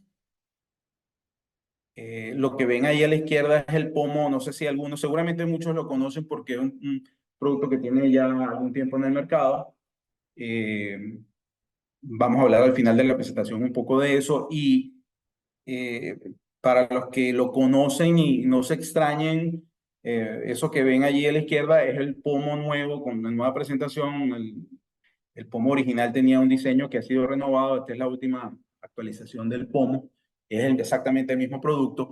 Entonces, nosotros lo traemos del proveedor, de nuestro aliado estratégico Kimitec, que es una empresa pues, que se ha venido granjeando un alto prestigio en la producción de extractos botánicos, a tal punto de que Bayer se ha interesado digamos, su adquisición. Este es un trabajo que nos ofrece nuestro partner, en este caso Kimitec, en donde, pues, con datos obtenidos en Europa, se registra un incremento de retorno sobre la inversión con la aplicación de este producto, tanto en arándano como berries, como en fresa, como se puede ver en la lámina, utilizando este producto. Y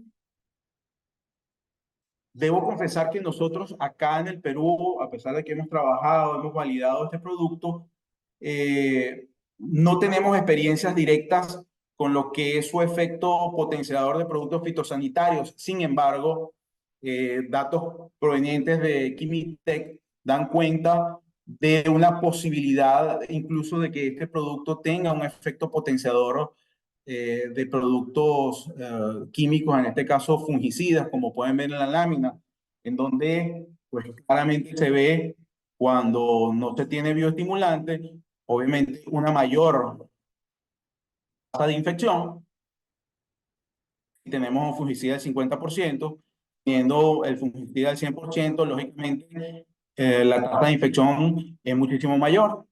Ahora, cuando tenemos la aplicación de Bombardier, en este caso, la reducción clara de la infección cuando tiene el fungicida al 50% y mucho más cuando se tiene el fungicida al 10%. Y una situación muy similar cuando la dosis del producto va de 2 litros hasta 4 litros por hectárea. Y esto o pudiera tener un impacto adicional con lo que denominamos, digamos, la reducción de la carga química, la posibilidad de reducir carga química con impactos positivos no solo desde el punto de vista económico, sino también desde el punto de vista ambiental. Pues este es un producto que se recomienda a dosis por goteo de 5 a 10 litros por hectárea, dependiendo del cultivo. También se puede utilizar por gravedad. Y como ven allí, también se puede utilizar de manera foliar, aunque la recomendación mayor es utilizarla por el sistema de goteo.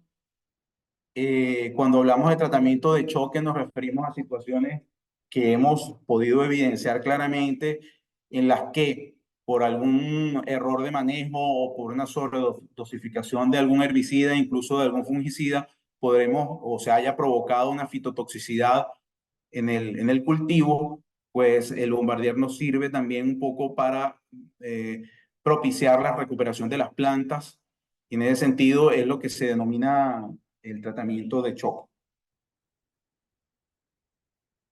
Como pueden ver en la lámina, hay una amplia gama de cultivos en la que se puede emplear el producto. En el caso particular del arándano que nos trae a esta reunión a inicio de brotación de 3 a 5 litros cada 10 días o cada 15 días.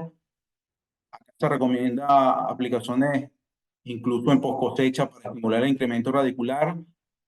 Nosotros mayormente la experiencia que tenemos con este producto es en el cultivo de arándano, pero hemos estado teniendo experiencia en otros cultivos cereales como en el caso de arroz con resultados realmente interesantes en lo que se refiere al incremento de la productividad. Pues, ¿qué beneficios se derivan de este producto? Pues optimizar el metabolismo energético del cultivo, como ya hemos mencionado, bajo condiciones de estrés, potenciando así su crecimiento, desarrollo y producción. Alta eficacia en cualquier tipo de cultivo, ya lo hemos, fase fenológica y estrés. Alta eficacia tanto en aplicaciones foliares por riego o al surco, aunque particularmente recomendamos las aplicaciones vía riego, vía sistema, y también una elevada compatibilidad de mezcla con herbicidas, fungicidas y otros productos. Hemos tenido experiencias claras evaluando este producto, por ejemplo, con la variedad Ventura, donde en ese fondo pues se presentaron problemas de ablandamiento de frutas normales en esa variedad. En este caso, como ven ustedes comparando Bombardier con un testigo sin aplicación, en este caso el manejo del Bombardier implicaba 6 aplicaciones cada 7 días utilizando la dosis de 6 litros por hectárea vía sistema de riego. Y parte de los resultados obtenidos en ese estudio dan cuenta del el incremento de la tasa de crecimiento, en este caso el crecimiento de brote. ¿Ok? Fíjense que lo que ven en la curva es interesante porque representa una situación o situaciones en las que si comparamos la curva azul con donde se aplicó Bombardier con la curva testigo, esas diferencias pueden deberse precisamente a situaciones en donde algún factor externo de estrés empieza a operar sobre el sistema y ahí vemos ciertos puntos en los cuales precisamente se incrementa, en este caso, la tasa de crecimiento de brote en el cultivo cuando el tratamiento de Bombardier, a diferencia del testigo donde no se presenta ese crecimiento de brotes. Y otro aspecto bien interesante, precisamente tratando de concatenarlo con lo que decía Sebastián hace unos minutos, y tiene que ver con características del fruto, con la calidad del fruto, pues. Ok, fíjense que precisamente Sebastián lo mencionaba, digamos que en condiciones de estrés, uno de los aspectos que puede verse limitado claramente es la transpiración. Al tener una menor tasa de transpiración, decíamos que eso puede afectar la movilización del calcio. Y esa movilización del calcio, precisamente decía Sebastián, tiene que ver con la calidad de fruta, no con la dureza inicial, sino con sus posibilidades de resistir al almacenaje. Y lo que tenemos acá es una gráfica en donde se ve la variación de características del fruto del arándano en un periodo de 40 días, que es precisamente donde, de almacenamiento, donde se puede ver que cuando tenemos, digamos, la aplicación de arándano, del bombardier en el arándano, no se, o se presenta una menor tasa de deshidratación, ¿verdad? Y fíjense que en el caso de las barras de la izquierda, claramente hay una menor deshidratación. En la barra de la derecha no aparece la barra de Bombardier precisamente porque no hubo disminución de la firmeza en el largo plazo, que es precisamente lo que señalaba Sebastián. Creo que Sebastián se ríe porque estos datos le son familiares, ¿verdad, Sebastián? Precisamente esto da cuenta de lo que estábamos discutiendo, un ejemplo claro de lo que estaba mencionando Sebastián hace unos minutos. Otra experiencia que traemos acá tiene que ver también en la variedad de aventura, en este caso en el proyecto Olmos. Esto fue el año pasado recién. Se contempló,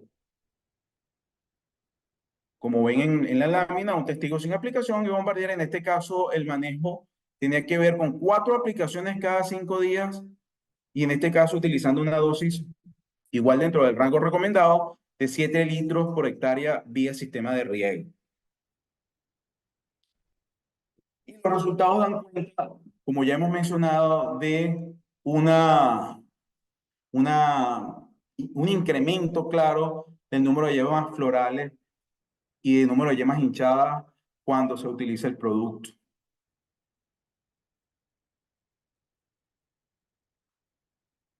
Y a comentarles que estos datos que les estoy presentando en pantalla probablemente hayan cambiado. Esto es para el cierre del 2022. Los datos de 2023 no los tenemos todavía cerrados.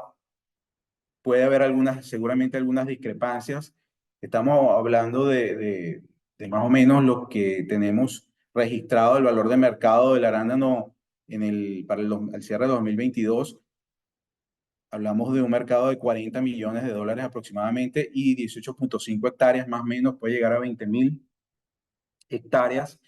Más que los valores exactos, en este momento, ven ahí ustedes en la gráfica de la izquierda las principales zonas de producción, etcétera. Vemos en la gráfica de la derecha el crecimiento de lo que es el segmento de bioestimulantes en el cultivo. Es bien importante. Esto también puede variar porque ven ustedes que seguramente Botrytis ha disminuido y seguramente el oidio que no aparece aquí y está dentro de otros ha podido crecer y seguramente el caso de Trips el año pasado tuvo un poco más de impacto por las razones que todos sabemos. Pero valores más, valores menos, esto tiene una implicación en términos de lo que significa el mercado de bioestimulantes en el cultivo. Es un segmento realmente importante, precisamente porque es un cultivo que requiere este apoyo, esta ayuda, precisamente porque, como decíamos hace unos minutos, una planta que está en brotación, que está en floración y que está en fructificación, tiene que tener un apoyo utilizando herramientas, en este caso, como el Bombardier. Nosotros, les comentaba hace unos minutos,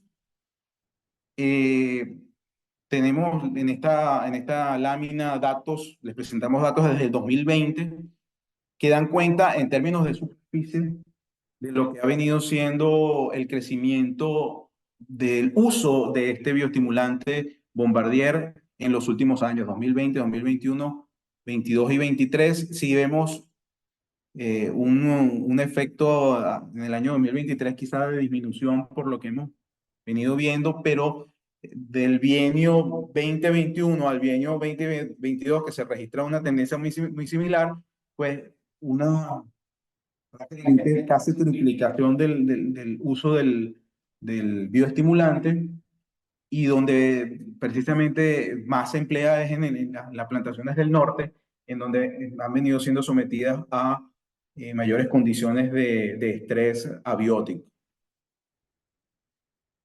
Hemos querido conversar con ustedes y presentarles esta herramienta que es el Bombardier, pero también decirles que hay otras herramientas en el mercado. Nosotros tenemos Bombardier y le podemos ofrecer Bombardier, como ven ustedes, a lo largo de todo lo que es la fenología del cultivo de arándano. Son herramientas que se pueden emplear desde brotación hasta, y hemos mencionado en el caso de Bombardier, hasta cosecha incluso, pero también tenemos otras herramientas que han tenido o que tienen un impacto importante bajo foliar site, que es Eclonia máxima, que también la conocen, y el Actin Osmo, que es glicina betaína, que como ustedes saben, también tienen una implicación importante en lo que tiene que ver con el estrés, y principalmente estrés hídrico en el cultivo. Estas herramientas las ponemos a disposición de ustedes en Interrock, y con esto finalizo agradeciendo el espacio que nos han brindado eh, los compañeros del Mundo Agro y especialmente a Sebastián Ochoa para compartirles estas herramientas que les traemos desde Interrock para su beneficio. Muchísimas gracias. No sé si hay alguna inquietud. Quedamos a la orden. Gracias a ti, Wilfred, por tu presentación y contarles que vamos a dejar los datos de Wilfred en nuestro chat por si hay alguien que se quiere contactar ahí contigo, con Interoc. Ahora damos el paso a Sebastián para que continúe ya con la siguiente parte de la clase. Ya, gracias, gracias Macarena, muchas gracias Wilfred por tu presentación. Ahí estuve también tratando de responder algunas preguntas que me estaban haciendo. Muchas de ellas corresponden a temas que vamos a ir viendo más adelante, ¿no? O que vamos a ver ahora también. Me preguntaban también si es que hay alguna tesis que respalde lo que comenté sobre el nitrato en el arándano, y sí hay. Hay una autora de apellido Punachit que hizo una tesis de PhD en la Universidad de Florida, que ahí la puedes buscar en internet o ver si puedes llegar a ella. Yo la tengo, pero no viene al caso. Pero la puedes encontrar en las publicaciones de la página de la Universidad de Florida y la puedes leer. También hay un libro que se llama se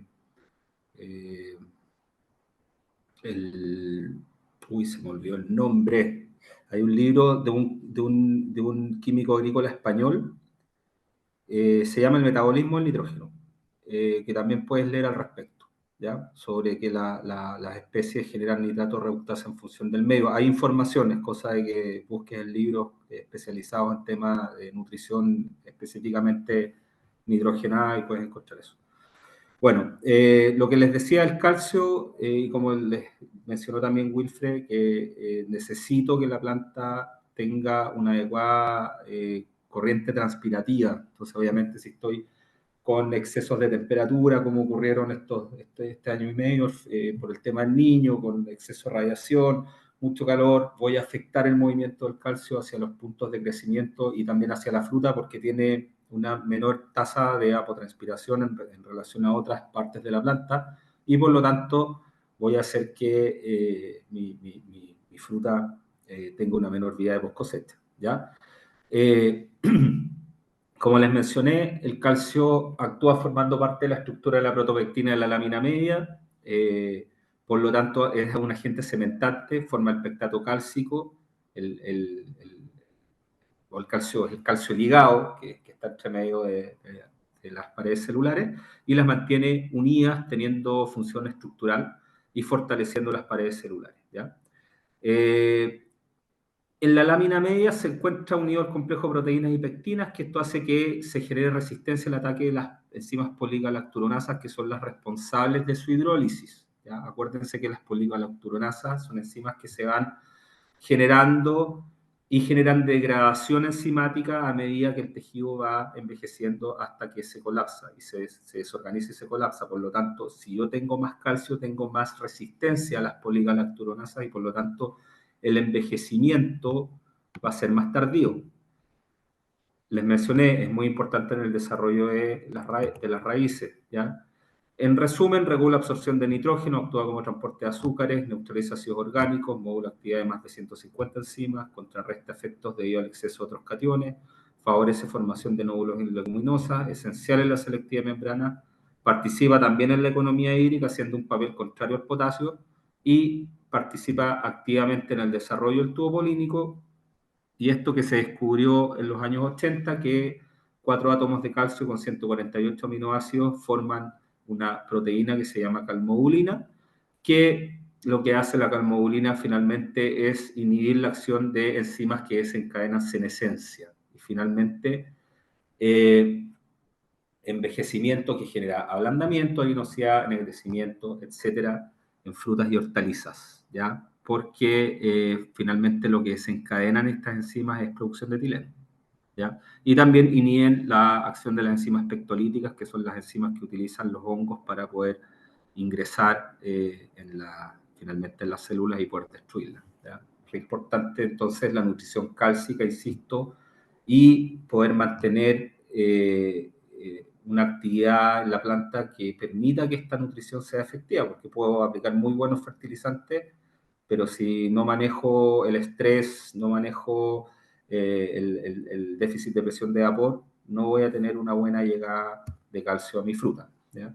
Mismo libro, Machner, que muestra cómo al aumentar la concentración de calcio en el tejido, ¿ya? Esto aumenta la concentración de calcio, el contenido de calcio en el porcentaje en materia seca, en una variedad común y corriente de tomate y en una variedad que es resistente al cancro bacteriano. Entonces, a medida que voy aumentando la cantidad de calcio proporcionada a la planta, voy aumentando el porcentaje de calcio en materia seca, cómo se va disminuyendo el porcentaje de hojas marchitas, ¿ya?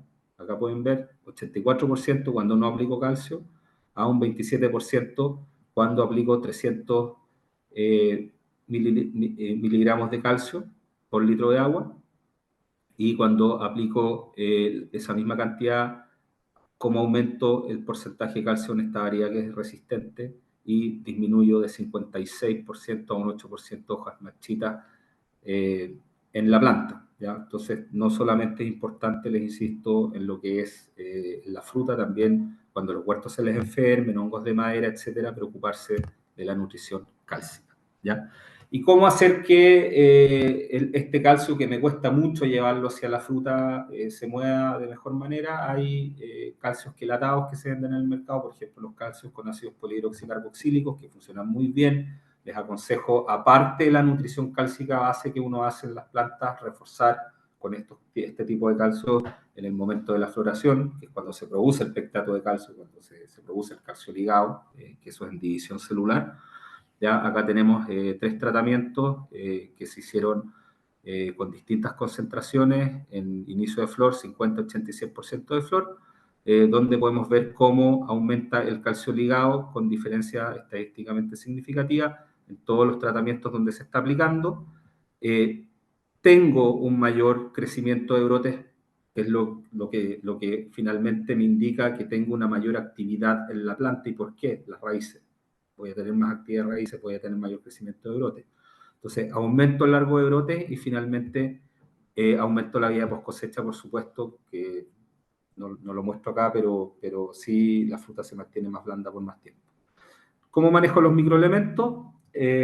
microelementos si es que estoy en un suelo orgánico, sur de Chile, por ejemplo, basta con que tenga un pH adecuado para tener la mayoría de los microelementos disponibles, solo debo reforzar boro, zinc, pero en lo que es nutrición en suelos inorgánicos, suelos pobres, como las arenas que hay en Perú, o en hidroponía, debo mantener concentraciones constantes de todos los microelementos. Venden productos formulados que son para producción hidropónica, o también puedo aplicar los elementos de manera separada, ¿ya? Siempre teniendo cuidado con las mezclas, obviamente, y idealmente que sean quelatados. El hierro, tremendamente importante en la clorofila, en diversos procesos enzimáticos, como es importante la clorofila, por lo tanto es esencial en la fotosíntesis, ¿ya? Reducción de nitratos, cuando utilizo fertilización en base a nitratos, es importante.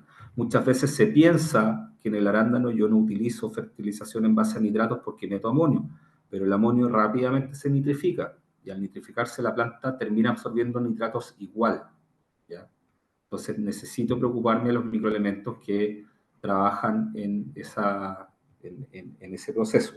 El manganeso también es esencial para la fotosíntesis. Manganeso me toca mucho verlo fuera de los programas, ¿eh? Y con niveles bajos en hoja.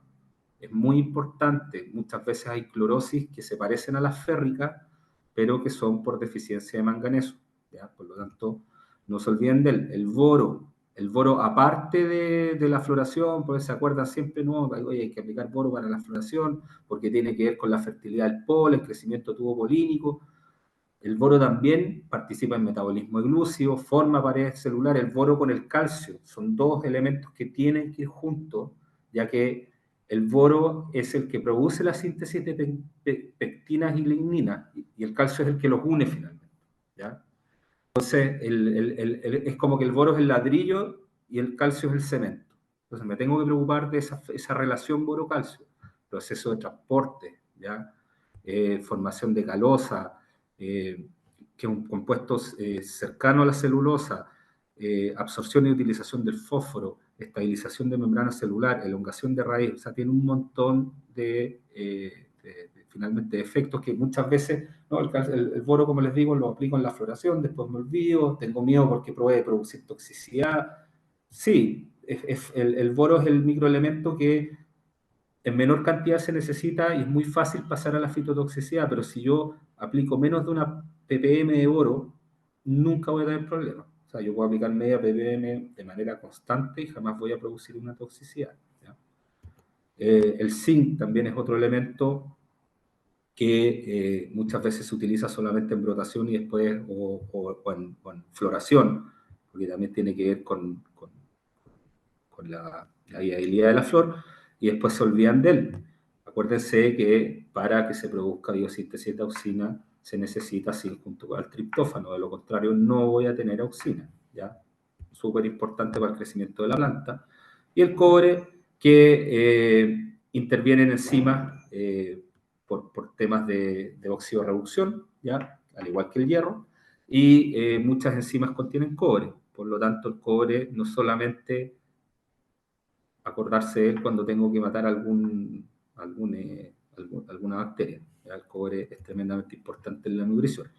Y el molibdeno, que este sí que me lo dejan fuera, prácticamente todos los programas nutricionales, su rol principal está en las enzimas nitrogenasas, que son las que producen la fijación biológica del nitrógeno, y en la enzima nitrato reductasa, que es la que reduce el nitrato a la forma amoniacal, ¿ya? Entonces, si yo no tengo molibdeno, o si tengo una baja cantidad de molibdeno, voy a tener una alta acumulación de nitrato en hoja, voy a reducir finalmente la formación de proteína y voy a generar una ralentización en el desarrollo de la planta, ¿ya? Entonces el molibdeno debe ir en los programas de fertilización, se usa muy, pero muy poco. Si uso, por ejemplo, molibdato sódico, es 0,01 gramos por metro cúbico de agua, o sea, es nada, ¿ya? Así que no se olviden del molibdeno. ¿Cómo manejo las relaciones nutricionales? La fertilización lo que les decía, esto lo revisamos en la primera clase, se maneja con la relación nitrógeno-potasio, donde la planta genera fotosintatos. La planta genera fotosintatos al hacer su trabajo con la luz, ¿no es cierto? Transforma estos fotosintatos a energía, que es el adenosintrifosfato, y a través del nitrógeno la planta forma aminoácidos, péptidos, polipéptidos, proteínas, finalmente, lo que da desarrollo vegetativo, y a través de rutas metabólicas por el potasio se forman carbohidratos, lo cual va a reservas y azúcar. Entonces yo, manejando esta relación en concentración molar, puedo hacer que la planta entre en ciclos más vegetativos o más reproductivos, ¿ya? Y además, manejando la fuente del nitrógeno en amonio, puedo hacer que la planta vegete más, o nitrato, que la planta tenga un gasto energético al generar nitrato reductasa, reducir ese nitrato amonio, y tenga un crecimiento un poco más desacelerado, ¿ya? Pero acuérdense lo que les hablé del nitrógeno. Les mencioné todo lo que hace en la planta. Por lo tanto, si es que yo voy a producir fruta, si es que yo voy a tener una cosecha larga, necesito meter nitrógeno, porque la planta necesita siempre estar generando aminoácidos y proteínas. Si yo saco el nitrógeno y lo llevo a cero en un suelo que no es orgánico, que no está mineralizando nitrógeno, en un sustrato que no tiene nada, que no me aporta nada, voy a desequilibrar la planta, ¿ya? Entonces la relación la hago en base a nitrógeno-potasio y el nitrógeno en base al nitrato y el amonio. ¿Y cómo se maneja? Tengo 4 relaciones. Una relación alta, que es vegetativa, por ejemplo, 5 moles de nitrógeno por 1 de potasio, ¿ya? Y ahí dentro de esos 5 de nitrógeno puedo usar un 100% de amonio, que no es recomendable porque la planta la hago muy turgente, la hago muy vegetativa, aumento la susceptibilidad a plagas y enfermedades. Siempre es bueno meter por lo menos un 20-30% de nitrato y el resto en amonio, y ahí voy bajando la cantidad de amonio en relación al nitrato en función de lo que yo quiera en la zona donde yo esté, si tengo trips o no tengo trips. Cuando tengo trips, si es que aumento la cantidad de amonio, voy a tener mayor susceptibilidad por parte de la planta, voy a tener más daño, ¿ya? También si es que tengo mi variedad es muy susceptible a botritis, o tengo mucha presión de botritis, también manejo esa relación. Y metiendo un mol de potasio para que siempre se genere carbohidratos y azúcares, y además que acuérdense que el potasio no es solamente carbohidratos y azúcares, que activa más de 60 enzimas, que tiene que ver con la economía hídrica de la planta, etc., ¿ya? Después tengo una relación media, que es la compensada, donde meto más o menos la misma cantidad de nitrógeno y potasio, que es cuando quiero que la planta tiene los fotosintatos para generar aminoácidos y proteínas, por ejemplo, crecimiento de fruta, pero también quiero que se vayan generando carbohidratos, azúcares para la fruta, ¿ya? Esas son relaciones que se utilizan cuando estoy haciendo crecer la fruta. Después tengo una baja, que se llama generativa, por ejemplo, 1 mol de nitrógeno y 5 de potasio, que ahí lo que quiero hacer es que la gran cantidad de fotosintatos se destinen a azúcares reservas, y eso lo hago cuando quiero que los brotes no compitan con la fruta, quiero empezar a acelerar la maduración, quiero detener la planta, ¿ya? Y una relación muy baja, que es de 0 a 0,25, que ese 0 se utiliza solamente en suelos orgánicos, cuando el suelo mineraliza nitrógeno, ¿ya? Yo hice mi tesis de máster en mineralización de suelos volcánicos en el sur de Chile, y medimos que al año se mineralizaban entre 50 a 70 unidades de nitrógeno por hectárea, ¿ya? Por lo tanto, eso es bastante. Entonces ahí obviamente yo la post-cosecha la puedo hacer con lo que se está mineralizando en verano, pero en un suelo que no tiene nada, no puedo irme a 0. Tengo que meter siempre algo de nitrógeno, una relación de 0,25, por ejemplo. Y ahí también manejo esa relación entre el nitrato y entre el amonio, ¿ya? Entonces, llevándolo más o menos a un calendario, acá no se fijen, esto no son semanas del año, ¿eh? Esto son semanas desde brotación, para que nos paremos en cualquier país. Más o menos se hace así. Parto brotando, parto con una solución vegetativa, empujando los brotes, después parto con la floración y toda la parte de fructificación, me voy con una solución compensada, que es la amarilla, y después, cuando estoy en producción, me voy con una solución generativa, que es una solución baja en nitrógeno y alta en potasio, inclusive puedo ir aserrando, que eso es una semana subo el nitrógeno, una semana lo bajo, una semana lo subo, y eso hace que la fruta crezca más. También ahí hay que tener un poco de criterio en función de las variedades. Hay variedades que son más blandas, en los cuales yo las puedo afectar haciendo este manejo. Hay variedades que son muy firmes, que no les pasa absolutamente nada. Si estoy en México, puedo mantener una solución compensada, no necesito irme a la generativa, porque estoy al lado del mercado, no estoy exportando, estoy a 3 días de camión de Estados Unidos, por lo tanto puedo hacer crecer más la fruta y ganar más peso, ¿ya? Y después puedo irme a una solución súper generativa cuando quiero frenar la planta finalmente y ya quiero podar. Es más o menos así como se utiliza. Acuérdense del pH, como les mencioné en la primera clase, para el arándano entre 5,5 y 6.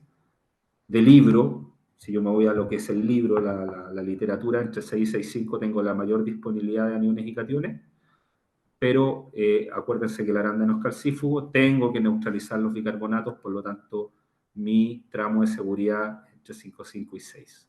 Más bajo de 5,5 ya empiezo a afectar fuertemente la disponibilidad de molibdeno, de magnesio, de calcio, de potasio, de fósforo, una brutalidad. Un síntoma de deficiencia de fósforo es pH ácido. Muchas veces en hidroponía se ve, el huerto se empieza a poner medio rojizo y tú revisas y estás con pH en gotero de 4,5. Regulas el pH y el huerto se pone verde por deficiencia de fósforo inducido finalmente por pH ácido, ¿ya? Esto me lo estaban preguntando, la acidificación a través del anhídrido sulfuroso. Esta maquinita quemadora de azufre lo que hace es quemar escamas de azufre, produce anhídrido sulfuroso, y este anhídrido sulfuroso se mezcla con agua y produce ácido sulfuroso, ¿ya?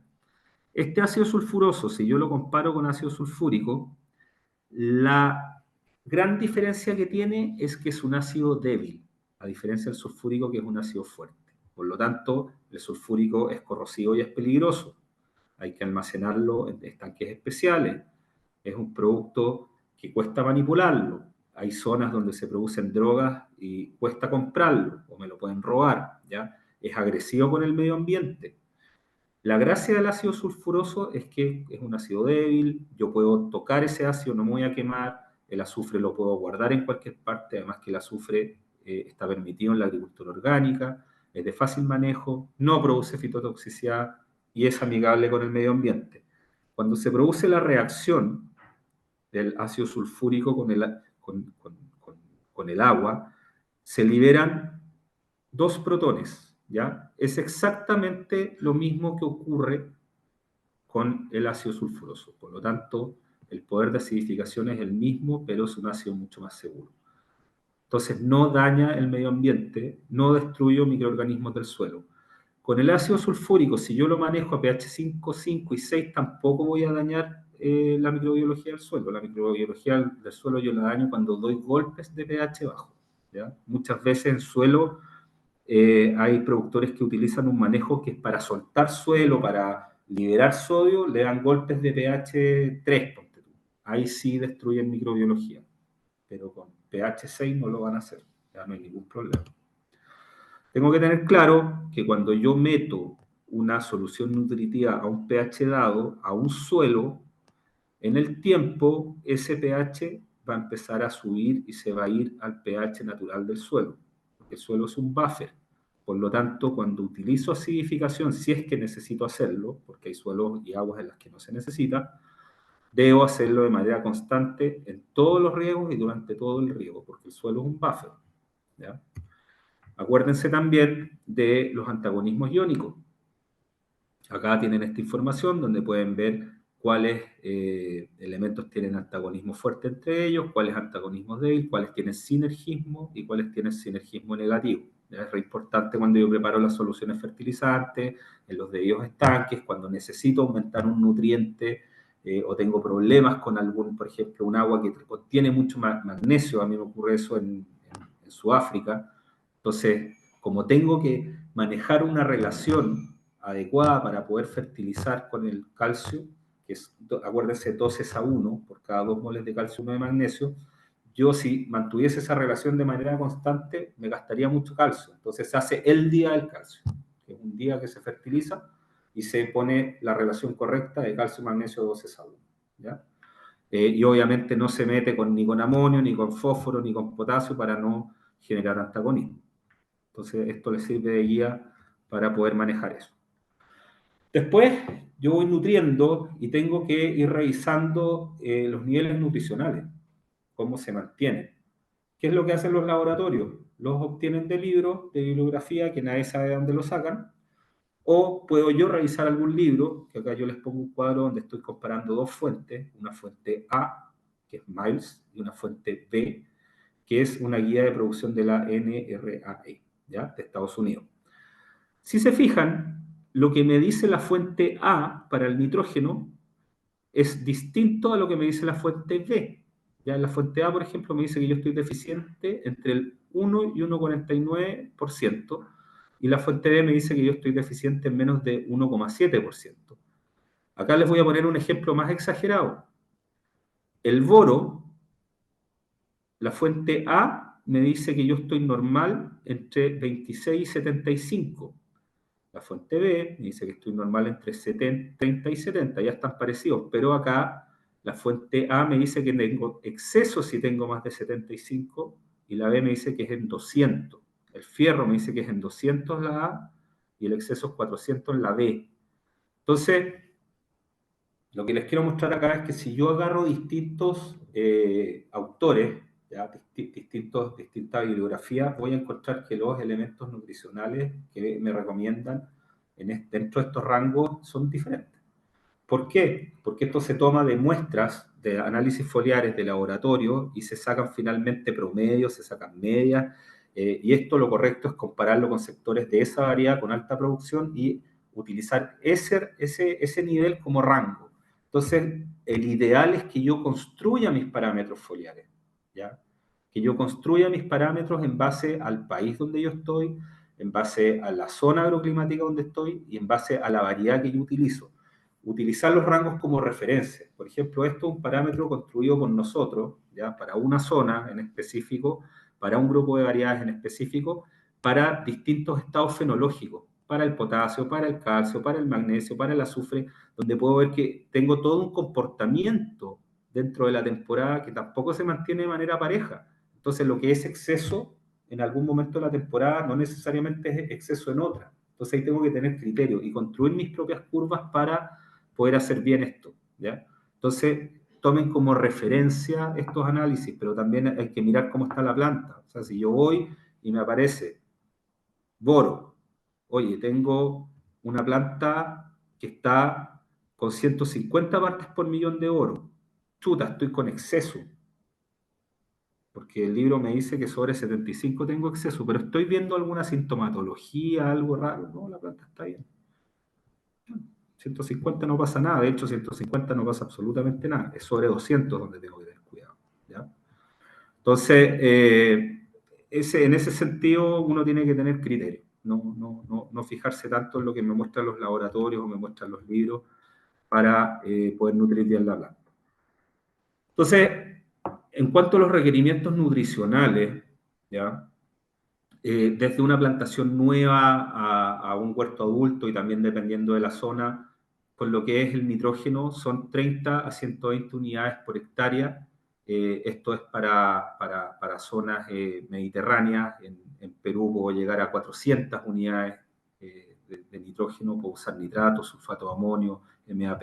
Acuérdense que si utilizo sulfato de amonio y estoy en suelo por el tema de la nitrificación, si es que yo quiero que mi planta absorba amonio, tiene que ir con DMPP. DMPP es la molécula que inhibe la acción de las bacterias, de las nitrosomonas, que son las bacterias que nitrifican el amonio en el suelo, ¿ya? Entonces tengo que preocuparme de que vaya con DMPP. En cuanto al fósforo, son 30 a 40 unidades como base, puedo llegar inclusive a 100 unidades en zonas como Perú. Potasio 90 a 350, puedo llegar a 700 unidades en zonas como Perú. Siempre manteniendo las relaciones molares que les hablé, ya acuérdense, más o menos 5 o 6 miliequivalentes de nitrógeno con 1 de potasio mínimo, manejando hasta un 80% de eso con amonio y de ahí reduciendo las cantidades de amonio en función de que yo quiera parar la planta o que no compita con los cationes cuando estoy en producción de fruta. Lo que es el fósforo, entre media a 1,2 miliequivalentes, estoy bien, también los voy modificando en función del estado fenológico en que esté. Calcio, siempre mantener relación calcio-magnesio 2:1, magnesio lo mismo, con eso voy a tener una adecuada nutrición cálcica y magnesio. Y los microelementos, corregir en base a necesidad, si es que mi agua de riego trae algo o tengo algún aporte en el suelo, y de lo contrario tengo que mantener una aplicación constante en el fertirriego. Puedo comprar microelementos que vienen formulados o los puedo aplicar de manera separada. Por ejemplo, se puede usar un quelato de fierro separado con un quelato de zinc, inclusive si es que no tengo alguna reacción puedo usar sulfato de zinc solo, ácido bórico, molibdato sódico, ¿ya? Para formular esto.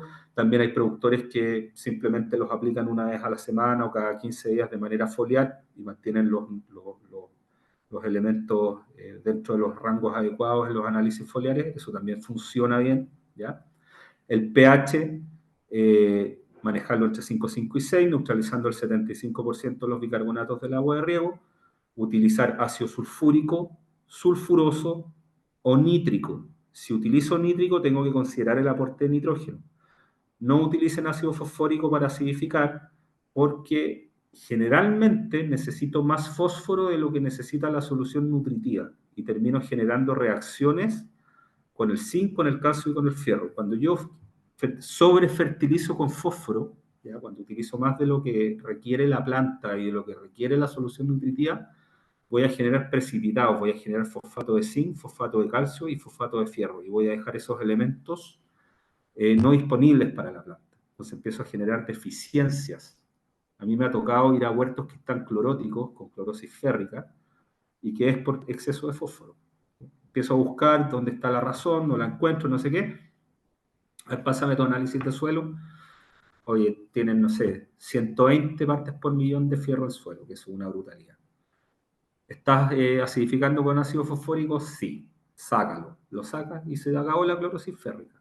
Es así de simple, ¿ya? Entonces, hay que tener cuidado con esas reacciones que van ocurriendo y puede afectar finalmente la nutrición de mi planta.